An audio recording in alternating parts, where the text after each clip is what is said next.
ये सीक्वेंस कैसे काम करता है या बायो पहले ही क्यों करना है, मैं एक एक क्वेश्चन का आंसर दूंगा। तो जब हम एग्जाम देने आए हैं तो हमारा दिमाग उस टाइम बहुत अच्छे से बच्चों फ्रेश है, एक्टिव है, ठीक है, तो वो अच्छे से उन सारी चीजों को रिकॉल करेगा। लास्ट में करने का मतलब ये बिल्कुल नहीं है बच्चों, ये ध्यान समझ लो कि टाइम कम देना है। टाइम वही है, क्वेश्चन कभी डिफिकल्ट नहीं होता है, उसके ऑप्शन उस क्वेश्चन को इजी मीडियम डिफिकल्ट बनाते हैं। If I don't know I don't know, just leave it and next. तो भरोसा रखो खुद पे, जो आपने मेहनत की है उसका रिजल्ट मिलेगा बच्चों जरूर। हेलो बच्चों, तो बच्चों आज जो है बच्चों हम एक जो है बहुत इंपॉर्टेंट वीडियो लेकर आए हैं कि आई होप आप अपनी तैयारी बहुत अच्छे से कर रहे हो, फिर भी एग्जाम में जो है आपके उतने मार्क्स नहीं आ पा रहे। अगर मैं बात करूं, जैसे आप प्रिपरेशन आप कर रहे हो 600 मार्क्स की, लेकिन मार्क्स जो है हमारे 400 500 पे रह गए, तो जितने हमारे मार्क्स आने चाहिए उतने मार्क्स नहीं आ पा रहे। तो उस चीज को या उस गैप को खत्म करने के लिए कुछ स्ट्रेटेजी जो है या कुछ प्लान जो हो सकता है वो हम डिस्कस करने वाले बच्चों, ठीक है। तो जो वीडियो है हमारा किस पर, high score formula to solve any type of NEET paper. तो बेसिकली बच्चों इसके अंदर हम जो any type of NEET paper कह रहे हैं, इसका मतलब यह है कि डिफिकल्टी वाइज पेपर कैसा भी हो, चाहे वो आपका बायोलॉजी डिफिकल्ट हो जाए, चाहे केमिस्ट्री, चाहे फिजिक्स, या कोई भी पार्ट लेंथी हो जाए, हम एक ऐसे स्ट्रेटेजी से पेपर को सॉल्व करेंगे कि उसके अंदर आपका हाई स्कोर जो है वो निकल कर आएगा, ठीक है। तो आइए स्टार्ट करते हैं, देखते हैं इसके अंदर क्या है। और इसके अंदर बहुत सारे आपके क्वेश्चन का आंसर मिलेगा कि बच्चे बोलते हैं कि सर पेपर के अंदर टाइम मैनेजमेंट नहीं हो पाता है हमसे, या कुछ पार्ट हमारा छूट जाता है, ठीक है, एग्जाम में बहुत ज्यादा हमारी स्लिप मिस्टेक होती है। तो इन सारे क्वेश्चन के आंसर भी बच्चों मैं यहाँ पर आपको दूंगा, ठीक है। तो बच्चों जो फर्स्ट स्ट्रेटेजी है हमारी, जो क्या है, सीक्वेंस ऑफ सब्जेक्ट। बच्चों सबसे इंपॉर्टेंट बात, सबसे पहले तो हमें पता हो कि हमने जो भी प्रिपरेशन किया हमारा सीक्वेंस यही रहना चाहिए, और वो सीक्वेंस ऑलमोस्ट हर बच्चा फॉलो करता है, और वो क्यों फॉलो करता है वो भी हम समझाएंगे बच्चों, ठीक है। तो देखो सीक्वेंस क्या रहना चाहिए, तो जब हम बात करें कि आपको क्या करना है, allocate time for each section of the paper.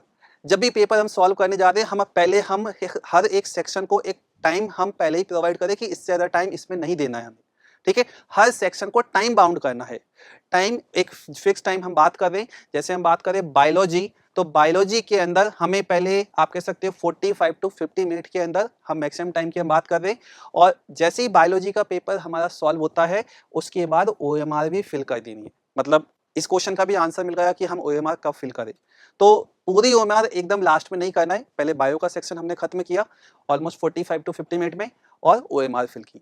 Then हम बात करें केमिस्ट्री, हमने स्टार्ट किया, केमिस्ट्री को सॉल्व किया ऑलमोस्ट 50 टू 55 मिनट के अंदर, और जैसे ये सॉल्व हो गया इसकी भी OMR इसमें फिल कर दी। तो जो टाइम है ये विद OMR है बच्चों हमारा, ठीक है।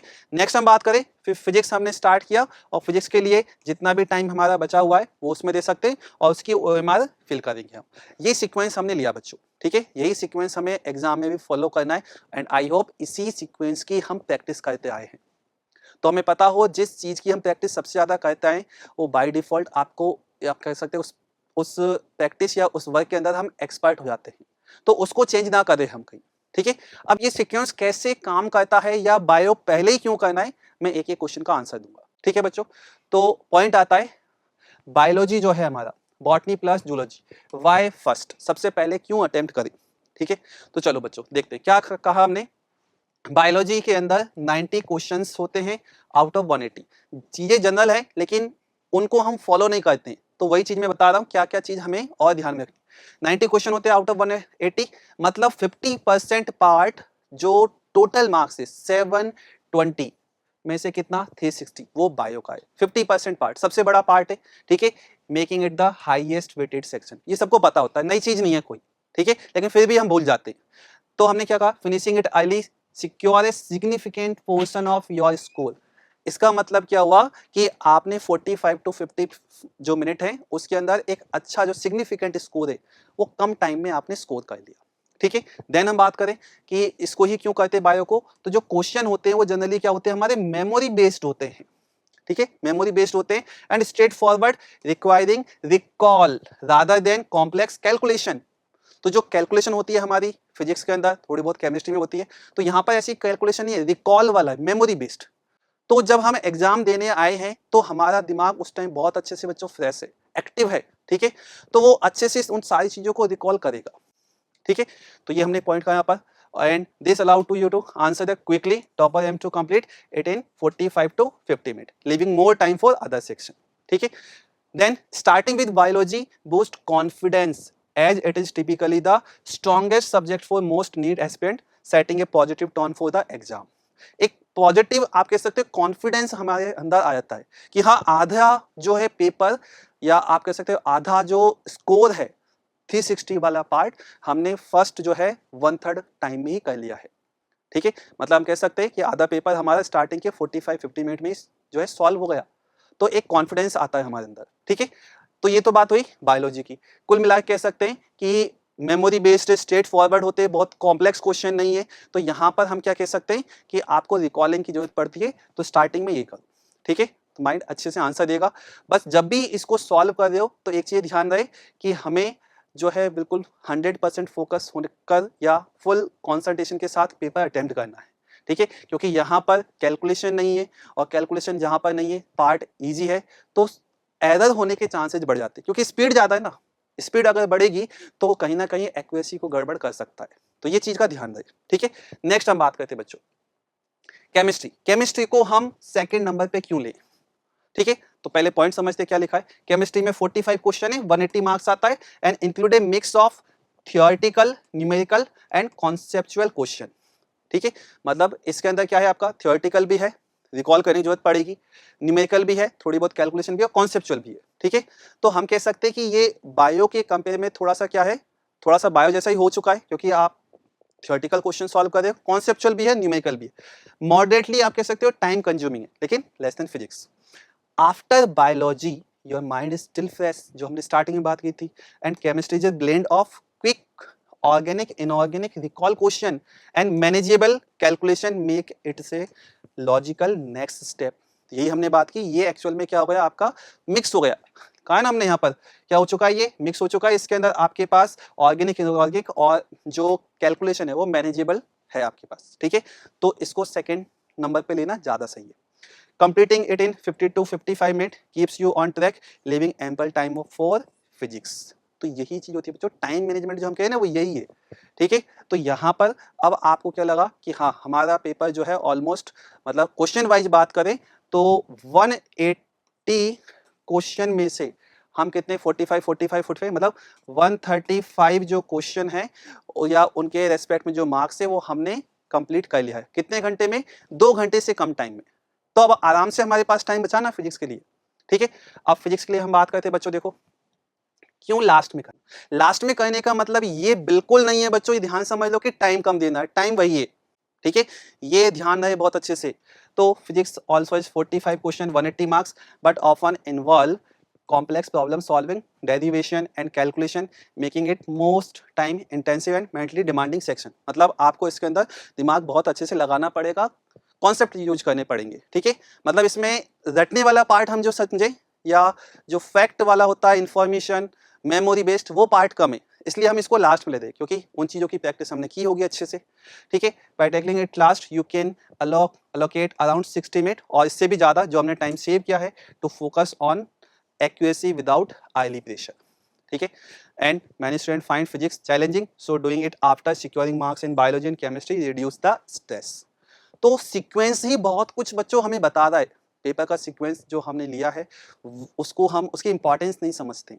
ठीक है, अगर उसकी इंपॉर्टेंस समझोगे बच्चों तो बहुत कुछ है उसी में, टाइम मैनेजमेंट आपका जो है क्वेश्चन उसका आंसर आ चुका है। ठीक है, अब हम बात करते हैं बच्चों, तीनों चीज हमने समझ ली। ठीक है, नेक्स्ट पॉइंट है कि व्हाई दिस सीक्वेंस वर्क, ये सीक्वेंस क्यों काम करता है। ठीक है, तो बच्चों टोटल 4 पॉइंट के अंदर मैं आंसर दूंगा। पहला है टाइम मैनेजमेंट। सबसे बड़ी समस्या जो बच्चे बोलते हैं कि सर टाइम मैनेज नहीं हो पाया। ठीक है, पेपर में क्वेश्चन छोड़ दिए हमने, क्वेश्चन आते हुए छोड़ दिए, या वो हमारे फिल नहीं कर पाए। तो बच्चों टाइम को ना, अब जब पेपर देने जा रहे हो एक दिमाग में पहले स्ट्रेटेजी होनी चाहिए कि हाँ इतना टाइम इस सब्जेक्ट को देना है, इतना टाइम इस सब्जेक्ट को देना है, एंड इतना टाइम इसको देना है। उसी हिसाब से आपको जो है परफॉर्म करना पर। तो देखो क्या हुआ टाइम मैनेजमेंट, तो हम क्या कहते हैं नीट के अंदर जो है हमारे पास 180 मिनट 3 आवर्स का जो है पेपर होता है, 180 क्वेश्चन आते हैं। एवरेजिंग हम बात करें तो हम कहते हैं 1 मिनट पर क्वेश्चन। ठीक है, लेकिन ये तीनों जो आप कह सकते हो तीनों पार्ट तीनों सेक्शन में नहीं चलता है। बायोलॉजी के लिए क्या है, स्पीड का एडवांटेज मिल जाता है, तो आपका जो क्वेश्चन है लेस देन 1 मिनट हो जाता है, ऑलमोस्ट हम कह सकते हैं 30 to 40 सेकंड में होता है। ठीक है, तो तभी तो हमने कहा कि आपका जो पूरा बायो जो है 45 to 50 मिनट में हो जाता है। फिर अब time for chemistry and physics where question may take 1 to 2 minute each. ठीक है, तो सीक्वेंस ही हमें बता रहा है कि हाँ कि किस तरह से जो है टाइम मैनेज हो रहा है। हम क्या समझते हैं कि 1 मिनट एक क्वेश्चन को देना है, वो एवरेज टाइम है, और एवरेज टाइम वो भी पूरे पेपर का है बच्चों। केमिस्ट्री का अलग होता है, बायो का अलग है, फिजिक्स का अलग है। ठीक है, चलो कॉन्फिडेंस बिल्डिंग। कॉन्फिडेंस बिल्ड करता है कैसे? Starting with your strongest subject, usually biology होती है मेडिकल एस्पिरेंट के लिए। ठीक है, build momentum and reduce anxiety, help you stay in काम फॉर टफर सेक्शन। तो ये कॉन्फिडेंस भी तो बिल्ड कर रहा है बच्चों। एक पहली पर चल गया ना कि हाँ कि 45 मिनट में हमने आधे मार्क्स तो निकाल लिए। ठीक है, माइंड उस टाइम बहुत अच्छे से एक्टिव था, फ्रेश होता है, चीज़ों को रिकॉल कर लेता है। ठीक है, तो time management, confidence building. Next हम बात करें बच्चों मार्क्स मैक्सिमाइजेशन। ठीक है, तो prioritising biology high waiting ensure you lock in a large chunk of marks early. आपने एक बहुत बड़ा मार्क्स का जो चंक है उसको स्टार्टिंग में लॉक कर दिया। बात आई समझे बच्चों? ठीक है, specially since it is less scope for errors compare to calculation heavy physics. ठीक है, बस यहाँ पे ये ध्यान रखना है, जबरदस्ती खुद की साइड से गड़बड़ नहीं करनी बच्चों, है ना, उसकी बात करूंगा मैं। ठीक है, तो ये बात समझिए, मार्क्स का मैक्सिमाइजेशन हो गया एंड मेंटल फैटिग। ठीक है, क्या कह रहे, physics require peak concentration saving it for last, let you handle it when you have already cleared easier section, so you will still have enough energy if you pace yourself। कहने का मतलब ये कि हाँ मेंटल प्रेशर भी जो है नहीं आता है। अब थोड़ा सा मैं कहता हूँ इसको थोड़ा सा उल्टा करके देखो, है ना, उल्टा करना नहीं एग्जाम में, यहाँ पर समझते। अगर मैंने फिजिक्स स्टार्ट में ले लिया, अगेन हो सकता है ये किसी बच्चे के लिए या कोई बच्चा फिजिक्स को स्टार्टिंग में लेता भी होगा, एक्सेप्शनल केस की बात नहीं करता बच्चों में, अगेन एक जनरल ट्रेंड की बात कर रहे। ठीक है, क्या हो सकता है फिजिक्स को अगर स्टार्टिंग में लेते तो होता क्या है बच्चों, आप यूँ कह सकते हो कि आपका जो कॉन्सेप्चुअल पार्ट है, ठीक है, आपने वो स्टार्टिंग में किया, उसमें टाइम भी जाएगा आपका। ठीक है, आप सपोज करो कि यही टाइम 1 आवर जो है आपका उन्हीं जो है 45 क्वेश्चन को सॉल्व करने में गया। ठीक है, आपने सॉल्व कर लिया 1 आवर। ठीक है, 1 आवर के अंदर अब आपके ऊपर ये अपने आप मेंटल प्रेशर आने लग जाएगा बच्चों, क्या कि अभी तो 3 सब्जेक्ट बाकी हैं और केवल 2 घंटे बचे हैं। ठीक है, तो अपने आप क्या है धीरे धीरे क्या है वो प्रेशर बिल्डअप होगा, और फिर आप अपनी स्पीड बढ़ाओगे, स्पीड बढ़ाने से एक्यूरेसी बिगड़ जाएगी। और आगे अब देखोगे फिजिक्स के बाद केमिस्ट्री, केमिस्ट्री के बाद क्या है बायो, जहां पर हमें एक्यूरेसी का ज्यादा ध्यान रखना है। ठीक है, लेकिन टाइम की वजह से हम क्या करेंगे उसमें गड़बड़ कर सकते हैं। तो सजेशन यही है बच्चों कि जो सीक्वेंस बताए उसी को फॉलो करना है। एक्सेप्शनल केस अगर है मैं उसकी बात नहीं कर रहा बिल्कुल। ठीक है, तो ये बात हुई बच्चों, ये क्लियर हुआ। देन इसी को हम प्रैक्टिकली और कैसे अप्लाई कर सकते हैं, तो हम कहते हैं कि अलग अलग राउंड में आप सॉल्व करो, तो 2-3 राउंड कह सकते हो। ठीक है, और जो स्ट्रेटजी जो फॉलो की है मैं बता देता हूँ। जो मल्टी राउंड अप्रोच है inspired by toppers Anurag Kumar, Akash institute का ही स्टूडेंट था जो अभी एम्स दिल्ली में, उसने कैसे ये पेपर सॉल्व किया। तो 2-3 राउंड में उसने सॉल्व किया, कैसे देखना। राउंड 1 जो उसने 2 आवर्स का लिया। ठीक है, तो सीक्वेंस चेंज नहीं किया बच्चों। ठीक है, टाइम उतना ही है। ठीक है, 2 hours, solve easy familiar question across all section. ठीक है, ऑर्डर जो हमने सेलेक्ट किया वही, मतलब बायो में 90 में से 80 क्वेश्चन, केमिस्ट्री में 35, फिजिक्स में 30 क्वेश्चन उसने सॉल्व कर लिए। ठीक है, मेन टारगेट क्या था उसका कि 140 से 150 क्वेश्चन 2 घंटे में सॉल्व हो जाए। एक अच्छा खासा मार्क्स स्टार्टिंग के 2 घंटे में निकाल लिया। ठीक है, मतलब आप कह सकते हो जिसमें इजी क्वेश्चन और थोड़े से मॉडरेटली डिफिकल्ट क्वेश्चन आ गए वो हमने स्टार्टिंग में सॉल्व कर लिए 2 घंटे में। और यही हमारा मेन टारगेट होता है कि एग्जाम में इजी क्वेश्चन का मार्क्स हमें मिल जाए, डिफिकल्ट क्वेश्चन छूट जाए उसकी कोई दिक्कत नहीं है। ठीक है, तो इजी क्वेश्चन तो सारे आ गए यहीं पर। अब इसके बाद हमने क्या कहा, राउंड 2 जो है बच्चों, क्या राउंड 2 में 30 to 40 मिनट, तो यहाँ पर क्या करा, जो मॉडरेट एफर्ट जिसमें चाहिए थोड़ा सा सोचना है, उसके अंदर हमने क्या करा कि आप कह सकते हो कि क्वेश्चन उनको सॉल्व कर लिए। ठीक है, तो उसके बाद राउंड 3 में जो 10 से 20 मिनट बचे, अब इनको या तो आप स्किप करो, ठीक है, या डिफिकल्ट क्वेश्चन है, पता चल रहा है कि हाँ टाइम कंज्यूमिंग है, सॉल्व कर लो। ठीक है, तो ये बिल्कुल लास्ट में जा रहा है 5 to 10 क्वेश्चन। ठीक है, और अगेन वही 50% चांस है, इफ 2 ऑप्शन रिमेन तो वहां पर आप उनको स्किप कर सकते हो। ठीक है, देन हम बात करें फाइनल चेक, और लास्ट के 10 to 20 मिनट में अपनी OMR को वेरीफाई करो। ये बात सभी क्लियर हुई, मतलब 2 से 3 राउंड में आप इसको सॉल्व कर सकते हो। पहले 2 घंटे में एक मैक्सिमम मार्क्स आप सिक्योर कर लो।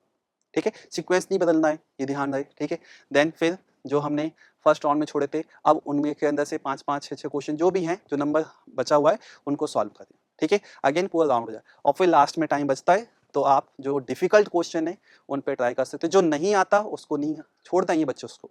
ठीक है। चलो देन हम बात करते हैं बच्चों जो नॉर्मल स्ट्रेटजी हमें कह सकते हैं, नॉर्मल होती है लेकिन गड़बड़ यहीं पे करते हैं हम। जब आप पेपर का एनालिसिस बनाते हो तो हम देखते हैं बच्चों जितनी मिस्टेक आप कॉन्सेप्चुअल या थ्योरेटिकल करते हो ऑलमोस्ट उतने ही कुछ जो मिस्टेक है आप जो हम कह सकते हैं जिनको सिली मिस्टेक आप नाम देते हो वही मिस्टेक करते हैं। कैलकुलेशन में मिस्टेक करते हैं हम, जो है रीडिंग मिस्टेक करते हैं, एक ऑप्शन पढ़ के हम आंसर दे देते हैं, ठीक है, OMR में गलत फिल करते हैं, ये मिस्टेक हमारी चलती रहती है साथ में, ठीक है। तो हम इन मिस्टेक को हमें क्या करना है, पहले सुधारना है, क्योंकि अगेन जो भी कॉन्सेप्चुअल मिस्टेक है, थियोरेटिकल मिस्टेक जो है वो तो हम क्या कर सकते हैं उसको रिवाइज करके सही कर लेंगे, लेकिन ये तो हैबिट बन जाएगी हमारी, तो हमें अपनी हैबिट को सुधारना है, ठीक है। तो हर पेपर में क्या ध्यान है, देख लो क्या लिखा है, read the paper carefully and understand all the instruction, ये बेसिक चीज है, ठीक है। फिर क्या है, read each question carefully and understand what is the being asked. Simple सा पॉइंट है, क्वेश्चन जो चल रहा है उसमें जो पूछा गया है उसको मार्क कर दो सबसे पहले, क्योंकि पता ही नहीं होता है क्वेश्चन के अंदर, इतना हम घुस जाते हैं कि ये पता ही नहीं रहता है, हम ऑप्शन पढ़ते जाते हैं कि पूछा क्या था, तो जो पूछा है उसको भी हाईलाइट करें। सिंपल हम कहें कि जो आगे लिखा भी है, highlight the important word, for example correct, incorrect, गड़बड़ कर देते हैं हम, ठीक है। तो इंपॉर्टेंट पॉइंट्स को हाईलाइट करो, क्या पूछा है हर क्वेश्चन में हाईलाइट करो, ठीक है। और इसी तरह से सॉल्व करने की आदत डालो, ऐसा नहीं एक दो पेपर में कर लिया तो फिर मिस हो जाएगा बच्चों, ठीक है, क्योंकि ये तो हैबिचुअल प्रॉब्लम हो जाएगी ना हमारी, ठीक है।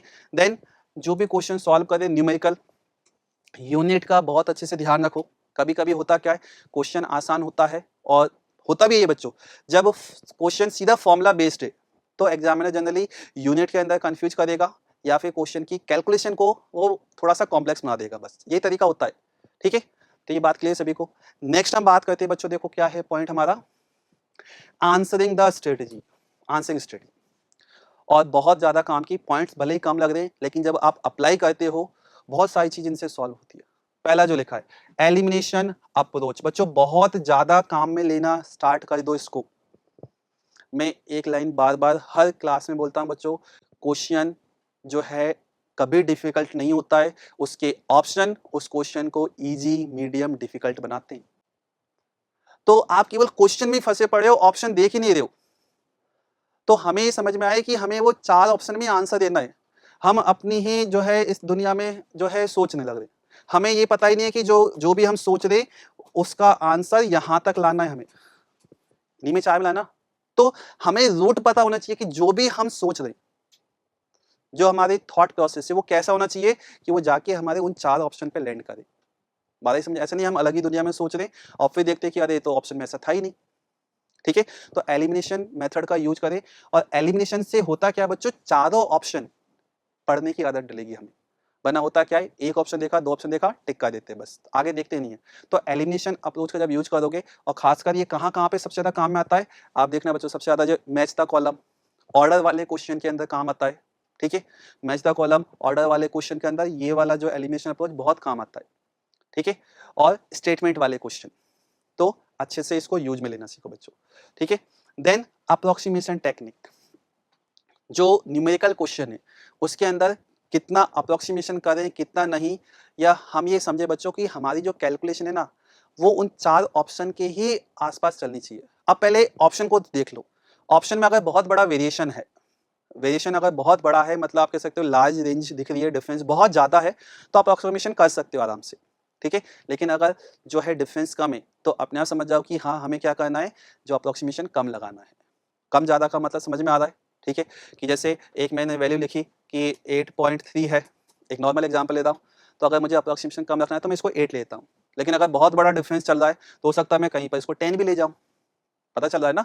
तो इसको बहुत अच्छे से यूज में लेना है, आप अपने टीचर से पूछोगे वो बता देंगे। न्यूमेरिकल वाले क्वेश्चन या जिस पे भी आपको लग रहा है कैलकुलेशन है लेंदी है, एक बार अपने टीचर से जरूर कंसल्ट करो, उनको पता है कहाँ से जो कैलकुलेशन कम हो सकती है, ठीक है। And ignore the unnecessary calculation, ये देखा है तो सेम पॉइंट है, लेकिन अगेन वही अननेसेसरी कैलकुलेशन क्यों कह रहा हूँ, क्योंकि हम ऑप्शन को देखते ही नहीं है बच्चों, ठीक है।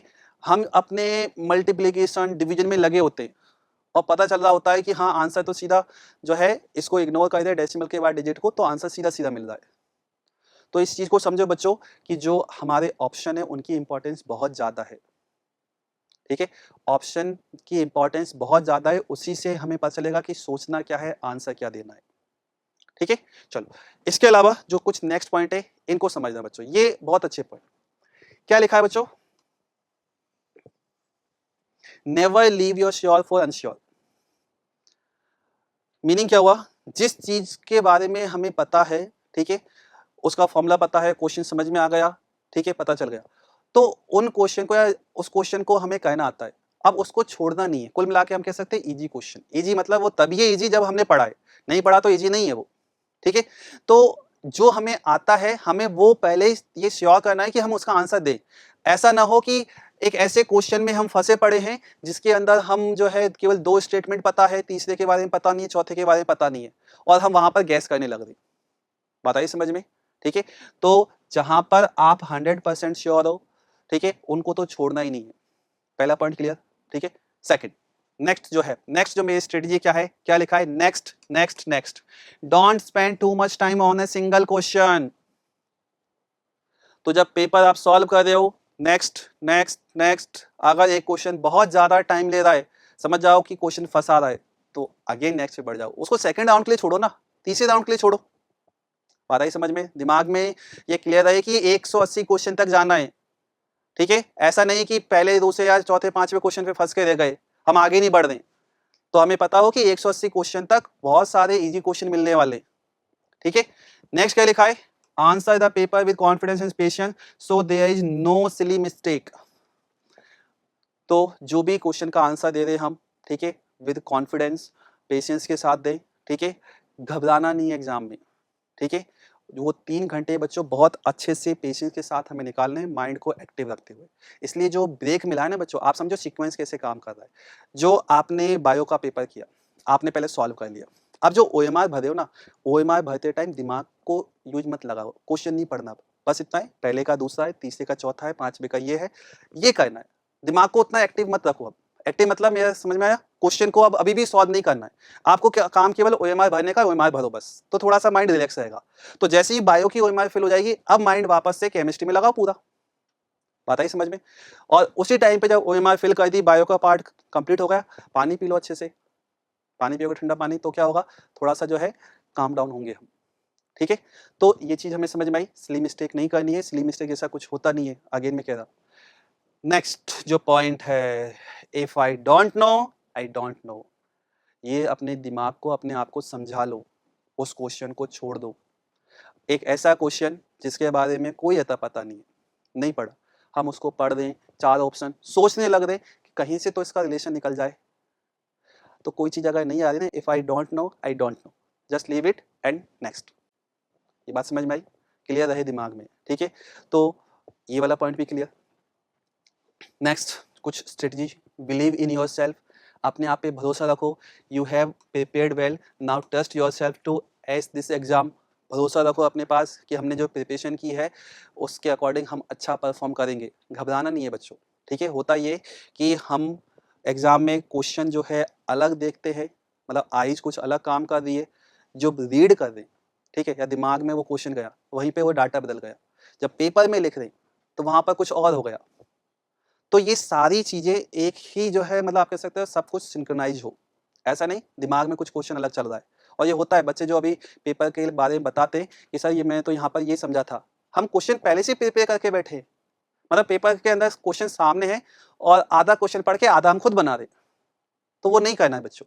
ठीक है, believe in your ability and you will be the unstoppable, your hard work and dedication will pay of, have faith, भरोसा रखो खुद पे, जो आपने मेहनत की है उसका रिजल्ट मिलेगा बच्चों जरूर। ठीक है, तो जो भी आप मेहनत कर रहे हो भरोसा रखो, और जो स्ट्रेटजी बताइए उस तरह से पेपर को अटेम्प्ट करो। ठीक है, एंड सबसे most important part, fill the OMR carefully. OMR जिसकी हम बात करें इंपॉर्टेंस समझते ही नहीं है, एग्जाम में ये होता है, ओएमआर हम देखते हैं कि बच्चों की ओएमआर इधर साइड में पड़ी होती है, जो आपकी डेस्क है उसके आधा वो मुड़ गया, या उस पर पेन जो है इंक फैल जाती है, ये भी देखते हैं। तो भैया ओएमआर की इंपॉर्टेंस समझो, आपकी सारी की सारी मेहनत जो दिखाने वाली है वो ओएमआर ही है।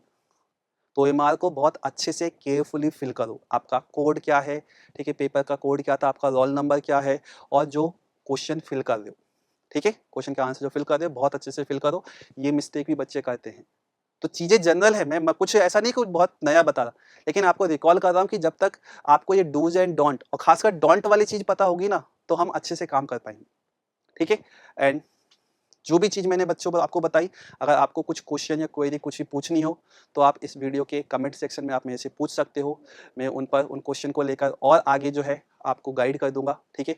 तो अपनी प्रिपरेशन बहुत अच्छे से कीजिएगा। अगेन एक चीज़ ध्यान रहे, जो भी हमने बेस्ट स्कोर या हाई स्कोर की बात की है वो तभी है जब आप अच्छे से मेहनत कर रहे हो। अगर आप ऐसा कर रहे हो कि आप कुछ भी नहीं पढ़ रहे और आप चाहते हो कि सर हमारे 600 नंबर आ जाए, हमें स्ट्रेटेजी फॉलो करें, नहीं आएंगे।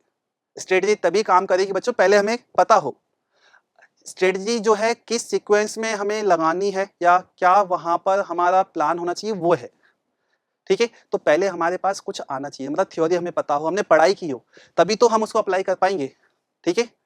तो आई होप आप अच्छे से मेरी बातों को समझ पाए, ठीक है। तो आपकी नीट एग्जाम की जो प्रिपरेशन की जर्नी है उसको आप और अच्छा कीजिए, इसके लिए ऑल द बेस्ट।